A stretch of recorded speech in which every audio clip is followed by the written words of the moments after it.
بسم اللہ الرحمن الرحیم۔ عزیز طلباء و طالبات، معزز و محترم ناظرین و سامعین و ناظرات و سامعات، پروفیسر ڈاکٹر حافظ محمد مشتاق آپ سے مخاطب ہے اور آپ سن رہے ہیں ڈاکٹر حافظ محمد مشتاق یوٹیوب چینل۔ ایم اسلامیات کے اسٹوڈنٹس اور پی پی ایس سی میں اسلامیات کی لیکچرشپ کے لیے تیاری کرنے والے تمام طلباء و طالبات، تاریخ اسلام کے مختلف موضوعات پر لیکچرز کا سلسلہ جاری ہے اور عہد بنو عباس کی علمی تحریکیں اور عہد بنو عباس کے مختلف واقعات و حالات کے متعلق آپ لیکچر سماعت کر چکے، اور آج کا جو لیکچر ہے وہ عہد بنو عباس میں سائنسی علوم کی ترقی ہے کہ یہ وہ دور تھا کہ جب مسلمانوں نے سائنس کے اندر بہت زیادہ ترقی کی، بہت سارے علوم اور فنون ان کی بنیاد رکھی، اور انہی علوم اور فنون کی بنیاد پر آج مزید سائنسدان جو ہے وہ ترقی کر رہے ہیں۔ تو آئیے دیکھتے ہیں عہد بنو عباس میں سائنسی علوم کی ترقی۔ عہد بنو عباس میں سائنسی علوم میں بہت زیادہ ترقی ہوئی۔ علم طب، علم کیمیا، علم طبیعیات، علم فلکیات، علم جغرافیہ اور علم ریاضی نے خوب ترقی کی۔ سب سے پہلے علم طب۔ عباسی دور کے عظیم طبیبوں نے اپنی علمی خدمات کی بدولت دنیا بھر میں شہرت دوام حاصل کی۔ عباسی دور میں یونانی طب کی کتابوں کے تراجم سرکاری سطح پر ہوئے۔ بعد ازاں مسلم سائنسدانوں نے علم طب میں مہارت حاصل کی اور کتب بھی تحریر کی۔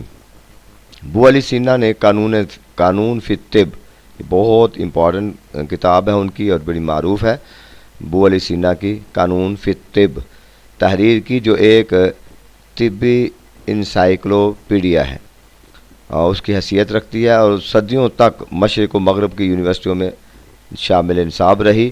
اس کتاب میں تقریباً 760 قسم کی دواؤں کا ذکر ہے۔ اس کے علاوہ ان کی تصنیف کتاب الشفا نے بھی بڑی شہرت حاصل کی۔ اب یہ دو کتب، ان کا نام اور ان کے مصنف کا نام، یعنی ابو علی سینا کی یہ کتابیں ہیں، قانون فی الطب اور کتاب الشفا، تو طب سے ریلیٹڈ ہیں، اور سب سے پہلے یہ انہوں نے عہد بنو عباس میں یہ لکھی اور جو کہ ایک بنیادی کتب کی حیثیت رکھتی ہیں۔ ابو بکر رازی جو دنیا اسلام کے عظیم طبیب تھے، انہوں نے منصور سامانی کے کہنے پر کتاب المنصوری تالیف کی جو 10 جلدوں پر مشتمل ہے۔ یہ بڑی اہم چیز ہے۔ آپ کی ایک اور کتاب الجلدری والحسبہ، یہ تحریر کی جو وبائی بیماریوں پر سب سے پہلے مبسوط کتاب ہے۔ اس طرح الحاوی کے نام سے بھی یہ کتاب تحریر کی۔ اب ابو بکر رازی جو ہے ان کی کتابیں، یہ 3 کتابوں کا ذکر ہے، ان کا نام بھی یاد کر لیں۔ اس کے علاوہ اس دور کے نامور سرجن ابو الجراح الزہراوی، انہوں نے کتاب جو تحریر کی ہے کتاب التصریف، یہ کتاب لکھی جس میں سرجری کے اوزاروں کی اقسام اور ان کے استعمال کی تصویریں بنا کر تشریح کی گئی۔ اسی طرح ابو العباس المحجوسی، اب انہوں نے اپنی کتاب کامل الصنایع، ابو بکر رازی نے الحاوی، ابو علی سینا نے القانون فی الطب میں عملیات جراحی کا کافی تفصیل سے ذکر کیا۔ طبی تصانیف میں علی الطبری کی کتاب فردوس الحکمت، جو کہ 850 عیسوی میں خلیفہ متوکل کے زمانہ میں عربی زبان میں تحریر کی گئی، جو طب کی مستند کتاب شمار کی جاتی ہے۔ تو یہ علم طب کے اندر مسلمان سائنسدانوں کی علمی تحقیقی اور تصنیفی خدمات ہیں، ان کو آپ اچھے طریقے سے یاد کر لیں۔ شفا خانوں کا قیام۔ عباسی دور حکومت میں بے شمار شفا خانوں کا قیام عمل میں لایا گیا۔ ہارون رشید کے وزیر یحییٰ برمکی نے اپنے خرچ پر جو ہسپتال بنوایا، اس کا نام بیمارستان برامکا رکھا۔ خلیفہ متوکل کے زمانے میں مصر میں شفا خانہ تعمیر کیا گیا جس کا نام بیمارستان مغافر رکھا۔ تو یہ 2 ہاسپٹلز ہیں ان کے دور میں جو بنائے گئے، ان کے نام یاد کرنے ہیں، بہت اہم ہے یہ دونوں۔ اس کے علاوہ بغداد کے بیمارستان حربیہ، بیمارستان ابن الفرات، بیمارستان السیدہ، بیمارستان مقتدری اہم ہاسپٹلز ہیں، ہسپتال تھے۔ آگے ہے جی علم کیمیا۔ علم کیمیا میں تجرباتی اعمال کی روایت کے بانی جابر بن حیان تھے۔ جابر نے کیمیائی تجربوں کا آغاز کر کے حقیقی معنوں میں جدید کیمسٹری کی بنیاد رکھی۔ اس نے اپنی کتاب میں چمڑا رنگنے، فولاد بنانے، دانتوں کو صاف کرنے، موم جامہ بنانے، لوہے کو زنگ سے بچانے کے لیے اس پر وارنش کرنے، بالوں کے لیے خضاب تیار کرنے اور اس طرح کی کئی دیگر چیزوں کو بنانے کے طریقے بیان کیے۔ جابر نے علم کیمیا پر الخواص الکبیر لکھی، الخواص الصغیر لکھی، کتاب الاسرار لکھی، کتاب البروج اور کتاب الراس جیسی عظیم کتب تحریر کی۔ تو ایک بات اور ذہن میں رکھ لیں کہ یہ جو یہ جو جابر ہیں یہ امام جعفر صادق کے شاگرد ہیں، امام جعفر صادق کے شاگرد ہیں جابر بن حیان، تو جو علم کیمسٹری کے بانی ہیں سمجھے جاتے ہیں۔ تو اس سے آپ اندازہ کر لیں کہ امام جعفر صادق جو ان کے استاد ہیں تو ان کے علم کا بھی اندازہ آپ یہاں سے کر سکتے ہیں۔ جابر کے بعد دوسرا عظیم کیمیا دان ابو بکر رازی ہیں۔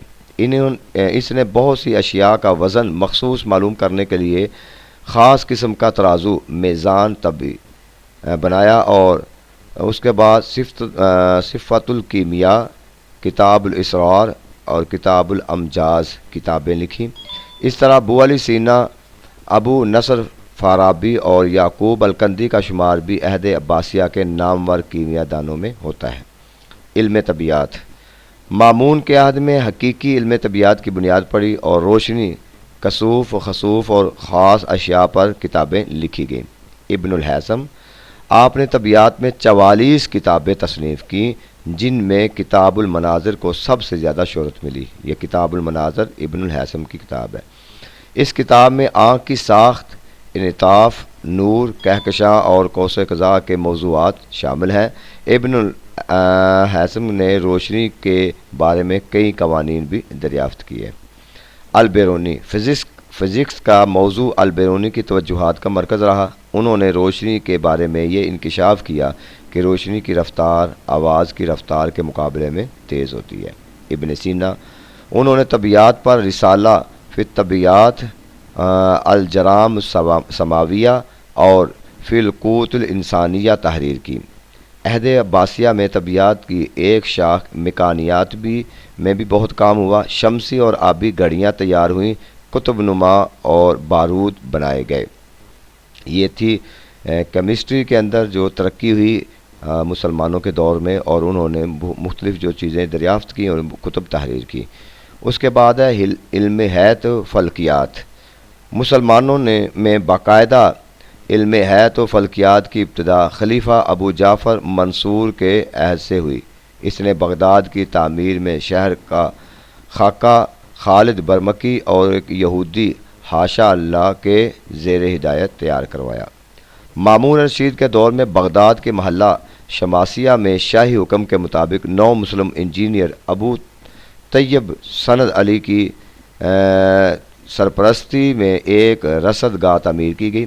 اس طرح دمشق کے جبل قاسیوں پر ایک اور رصد گاہ کا قیام عمل میں لایا گیا۔ علم حیت مسلمانوں نے جن اقوام سے حاصل کیا، ان کے یہاں اس کی حیثیت زیادہ تر نظری علم کی تھی۔ یونانیوں کے پاس افلاک و نجوم کے معمولی آلات تھے۔ مسلمانوں نے سب سے پہلے آلات سازی، آلات کی تنصیب، ان کے استعمال کی طرف توجہ دے کر حیت کو سائنسی بنیادوں پر لا کھڑا کیا۔ الفرازی پہلے شخص ہیں جنہوں نے استرلاب تیار کیا۔ محمد بن موسیٰ الخوارزمی نے استرلاب اور استرلاب سازی کے موضوع پر کتب تحریر کی۔ جابر بن سنان نے رصد کا ایسا آلہ ایجاد کیا جس سے زاویوں کی پیمائش منٹوں تک کی جا سکتی تھی۔ اس آلے کو کردی استرلاب کا نام دیا گیا۔ استرلاب کے فن پر مختلف علماء نے تحقیقات کی۔ اس کی سب سے ترقی یافتہ شکل الزرقالی نے ایجاد کی، جس کا نام صحیفہ زرقالیہ پڑا۔ اس کے علاوہ مسلمانوں نے ثالث ور تکوینی آلے جو ہیں وہ تکونی آلے، عکس ساز آلے، آنکھ کے پہناوے، مزغلے اور زاویہ گیر بنائے۔ افلاک اور اجرام سماوی کو سمجھنے اور سمجھانے کے لیے آسمانی گلوب تیار کیا گیا، جن میں ستاروں کے جرمٹ متناسب حجم کے ساتھ دکھائے گئے۔ مسلم سائنسدانوں نے زمین کا صحیح محیط معلوم کرنے کی کوشش کی۔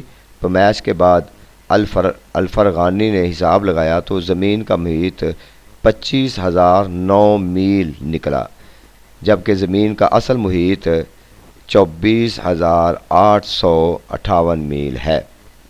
ان کے بعد البیرونی نے زمین کا محیط 24,779 معلوم کیا۔ الفرغانی کے بتائے گئے میں سے اصل محیط میں صرف 151 میل کا فرق ہے۔ البیرونی کے معلوم کیے گئے محیط اور آج کے محیط میں یہ فرق صرف 79 میل کا رہ گیا۔ عمر خیام کے بنایا ہوا کیلنڈر آج کے کیلنڈر سے اس لحاظ سے بہتر ہے کہ اس میں اصلی شمسی سال سے جو سورج کی سالانہ گردش کی تکمیل پر منحصر ہوتا ہے، بعد کے سائنسدانوں نے واضح کر دیا کہ سال کے طول اوسط میں کوپرنکس سے 28 سیکنڈ کی غلطی ہوئی، اور جبکہ عمر خیام کی دریافت سال کے اصلی طول اوسط سے صرف 11.3 سیکنڈ زیادہ ہے۔ خیام کی اس قابل داد ہنرمندی کا اعتراف عیسائی مورخین اور مستشرقین نے بھی کیا ہے۔ اس کے بعد ہے جی علم ریاضی۔ عہد بنو عباس میں تمام حیدان ریاضی دان بھی ہوتے تھے۔ ریاضی اور اس کے متعلقہ تمام علوم میں بہت سے ماہرین کے نام سامنے آتے ہیں جنہوں نے بے شمار خدمات سر انجام دیں، جن میں محمد بن موسیٰ خوارزمی مامون رشید کے زمانے کا ایک نامور ریاضی دان تھا۔ اس نے الجبرا پر کتاب المختصر من حساب الجبر والمقابلہ تصنیف کی۔ اس نے الجبرے کے متعدد سوالات کو جیومیٹری کی اشکال سے واضح کیا، نیز اس نے صفر کا استعمال رائج کیا۔ البیرونی نے ریاضی میں ہندسوی سلسلے جمع کرنے کا طریقہ رائج کیا۔ اس کی کتاب قانون مسعودی اپنے مضامین کے اعتبار سے ہے تو ریاضی کا فنی انسائکلوپیڈیا ہے۔ اس کے بعد ہے جی ابو الوفا برجانی۔ علم المثلثات کے اولین موجودوں میں سے ہیں۔ انہوں نے پرکار کا کہ ایک ہی پھیلاؤ سے ہندسی مسائل کو حل کیا۔ محمد بن موسیٰ بن شاکر۔ محمد بن موسیٰ نے مرکز اسکال، ہندسہ، ساخت، مخروطات بہت سی کتابیں لکھی۔ سب سے اہم کتاب معرفت المساحت الاشکال البسیط القریہ لکھی۔ یہ علم ریاضی میں پہلی کتاب ہے جس میں رقبہ، حجم نکالنے کا یونانی قاعدہ، دائرے اور کرے کی پیمائش کے لیے استعمال ہوا۔ اس نے ایک اعلیٰ قسم کا کیمیائی ترازو ایجاد کیا جس کی ساخت پر ایک رسالہ بھی لکھا۔ عمر خیام۔ اس نے الجبرا کے موضوع پر ایک کتاب جبر و مقابلہ لکھی۔ الجبرے میں اس نے خوارزمی کی پیروی کی اور اس میں مزید اضافہ کر کے جدید الجبرے کی بنیاد رکھی۔ اس نے الجبرے کی مساواتوں کو جیومیٹری کی شکل میں ثابت کیا اور مساوات مکعب حل کیا۔ علم جغرافیہ۔ علم جغرافیہ سے مراد وہ علم ہے جس میں زمین کی اقانیم میں تقسیم، پہاڑوں، دریاؤں اور مکان ارضی سے بحث کی جاتی ہے، طول و عرض بلد کا تعین کیا جاتا ہے۔ مامون رشید نے اپنے عہد میں 69 سائنسدانوں کو جغرافیائی تحقیق اور دنیا کے نقش کی ترتیب و تدوین پر مقرر کیا۔ ان کی تحقیقات سے حاصل ہونے والے مواد کی بنیاد پر الخوارزمی نے عربی میں جغرافیہ کی پہلی کتاب سورۃ الارض کے نام سے لکھی۔ 3 صدی میں جغرافیہ کے موضوع پر المسالک والحمالک کے عنوان سے کتاب تحریر ہوئی۔ ڈاک کے ناظم جغرافیہ دان ابن ہردازبہ تھا جسے مسلم جغرافیہ کا باوا آدم مانا جاتا ہے۔ 3 صدی ہجری کے نصف آخر میں احمد بن اسحاق ابی یعقوب الکاتب الیعقوبی نے کتاب البلدان لکھی۔ اس زمانے میں مشہور مورخ ابو الحسن علی المسعودی نے اپنا سفر نامہ کتاب القضاء والتجارب کے نام سے تیار کیا۔ ابو ریحان محمد بن احمد البیرونی نے اپنی کتاب تاریخ الہند لکھی۔ البیرونی نے ہندوستان کے مختلف شہروں کے محل وقوع کا تعین کرتے ہوئے ان کے عرض بلد اور طول بلد کے دریافت کیے، اور ان کے بعد ابو الفدا نے تقویم البلدان میں بہت سے مقامات کا عرض بلد اور طول بلد بتایا۔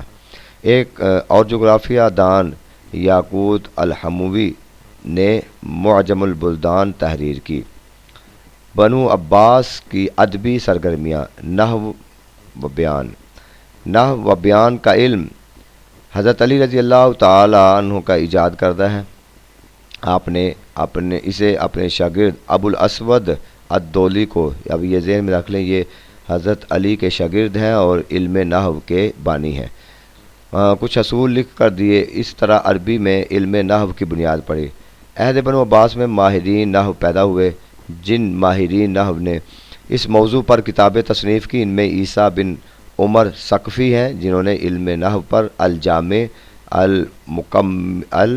المکمل لکھی۔ خلیل بن احمد نے کتاب العین، کتاب الغنم، کتاب العروض، کتاب النطق والشکل، کتاب الایقاع لکھی۔ سیبویہ جن کا تعلق دوسری صدی ہجری سے ہے، ایک مشہور کتاب المصادر لکھی۔ سیبویہ کے علاوہ عباسی عہد میں ماہرین نحو کے بہت سے نام ہیں، جن میں امام ابی زید احمعی، زجاج بن السراج، الکسائی، السرخسی، ابن قتیبہ، ابن کسان بہت مشہور ہیں۔ اس کے علاوہ شعر و شاعری بھی اس دور کے اندر ہوئی۔ عباسی دور میں نظم نثر میں بہت زیادہ ترقی ہوئی۔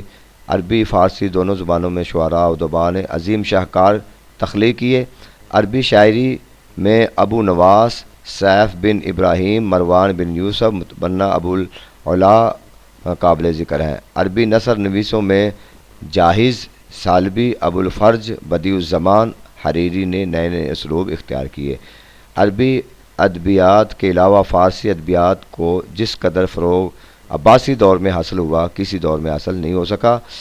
تو رودکی، فردوسی، ثنائی، ناصر خسرو، اس کے بعد عرفی، نظامی وغیرہ اس دور کے ممتاز فارسی شعراء میں سے شامل ہیں۔ تو یہ ہے جی عہد بنو عباس کی علمی، تحقیقی، سائنسی، تصنیفی خدمات جو مختلف دور میں ہوتی رہی ہیں۔ اس کے اندر اب آپ اس سارا تو رٹا لگانے کی ضرورت نہیں، جو ان کی اہم کتب ہیں اس کو یاد کر لیں، کون سی کتاب کس کی ہے، کس موضوع پر ہے، کس دور میں لکھی گئی، کس کے کہنے پر لکھی گئی، اور اس میں کیا کچھ بیان کیا گیا۔ یہ چند اہم چیزیں ہیں خاص طور پہ PPSC کے ایگزام کے لیے، اور اگر آپ MA اسلامیات کے ایگزام دینا چاہتے ہیں تو اس کے لیے پھر آپ کو سارا یہ مٹیریل نوٹس کی شکل میں مل جائے گا، اور باقی آپ اپنی بک سے ملا کر یہ نوٹس کو اچھے طریقے سے تیار کر لیں گے۔ اللہ تعالی ہمارا حامی و ناصر ہو۔ شکریہ۔